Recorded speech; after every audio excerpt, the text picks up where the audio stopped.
नमस्कार। पिछले कुछ समय में भारत के अलग अलग हिस्सों से कुछ ऐसी खबरें आई हैं जिन्होंने कहीं ना कहीं हम सबको सोचने पर मजबूर किया है। एक अजीब सी बेचैनी महसूस हुई है। ऐसा लगा जैसे जैसे धरती और आसमान दोनों कुछ कह रहे हों। हमारे पास जो जानकारी है उसमें कुछ घटनाओं का जिक्र है, जैसे अहमदाबाद में वो छोटा प्लेन जो आबादी पर गिर गया, फिर असम में एक पैसेंजर प्लेन रनवे पर फिसला, उत्तर प्रदेश में आंधी से ट्रेन पटरी से उतर गई और हिमाचल में लैंडस्लाइड हुआ, बसें नीचे चली गईं। महाराष्ट्र में एक पुल वो भीड़ से ढह गया। ये सब बहुत ही परेशान करने वाली घटनाएं थीं। और इन्हीं सब के बीच एक बिल्कुल अलग, थोड़ी रहस्यमयी घटना हुई पुरी के जगन्नाथ मंदिर से। वहां शिखर से एक पक्षी पवित्र ध्वज लेकर उड़ गया। तो आज हम इसी पर थोड़ी गहराई से बात करेंगे। क्या इन हादसों और पुरी की इस घटना में कोई गहरा मतलब छिपा है? क्या कोई कनेक्शन हो सकता है, जैसा कि कुछ सूत्र बता रहे हैं? चलिए उन घटनाओं को थोड़ा याद करते हैं। अहमदाबाद में वो ट्रेनी पायलट था, है ना? उसने कोशिश की होगी, पर प्लेन बस्ती में ही गिरा। हाँ, वो ट्रेनिंग वाला विमान था, काफी दुखद। और असम में बारिश थी शायद। जी, गीला रनवे था, प्लेन फिसला। गनीमत रही कि यात्री बच गए, पर डर तो फैला ही। हाँ, डर तो बहुत लगा होगा। और उत्तर प्रदेश में वो ट्रेन हादसा आंधी की वजह से हुआ। बिल्कुल, डिब्बे ऐसे बिखर गए जैसे खिलौने हो।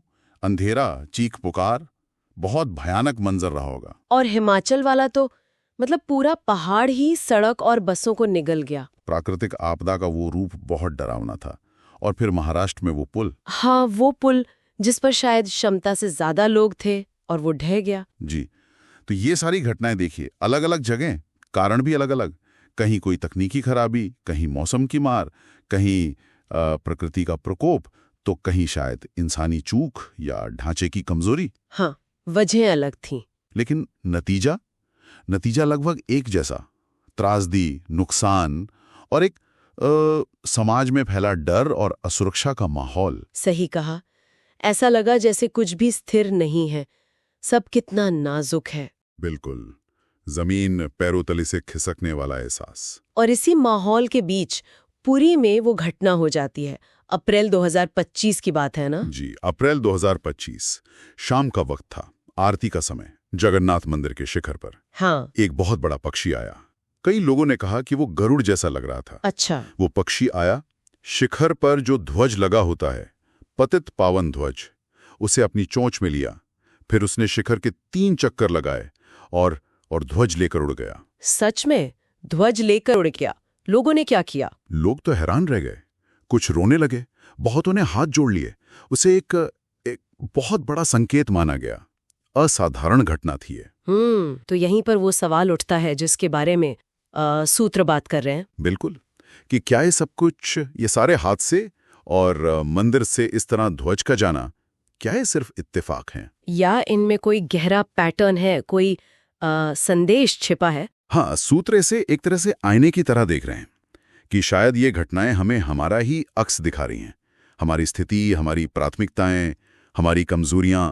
मतलब इसे सिर्फ वहम या अंधविश्वास कहकर ना टालें, बल्कि इसके पीछे का मतलब समझें। ये जो बात होती है ना कि आसमान कुछ कह रहा है या ईश्वर का इशारा है, क्या ये उस तरफ इशारा है? हाँ, सूत्र इसी दिशा में सोचने को कह रहे हैं।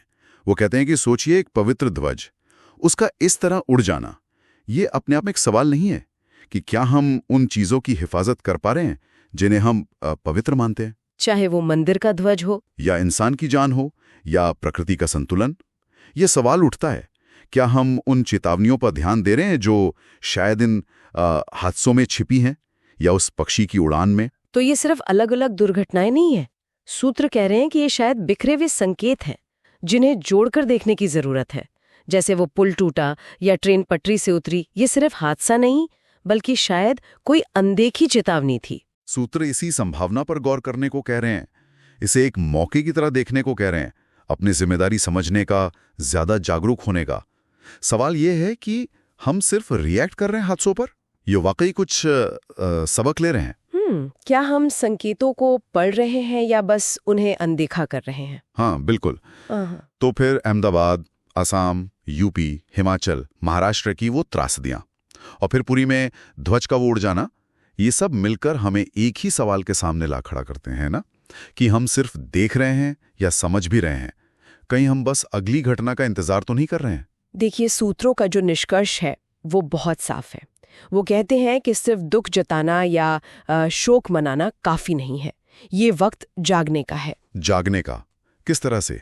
जो पवित्र है उसकी रक्षा करने का, जो टूट गया है चाहे वो पुल हो या भरोसा, उसे सही मायनों में दोबारा बनाने का, और सबसे अहम, जो कहा नहीं जा रहा है, जो इशारों में है, संकेतों में है, उसे सुनने की कला सीखने का।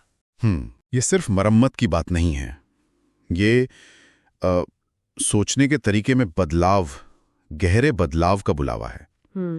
और यहीं पर एक विचार हम छोड़ सकते हैं। इन सारी घटनाओं को देखें, चाहे इन्हें आप असल संकेत माने या सिर्फ लक्षणिक चेतावनी, ये हमें हमारी सामूहिक जिम्मेदारी के बारे में, हमारी जागरूकता के बारे में क्या सोचने पर मजबूर करती हैं। सिर्फ घटनाओं के दर्शक बने रहने से आगे बढ़कर सक्रिय रूप से सुनने, समझने और शायद सही दिशा में कदम उठाने का क्या मतलब हो सकता है, खासकर तब जब इशारे इतने साफ लगने लगें।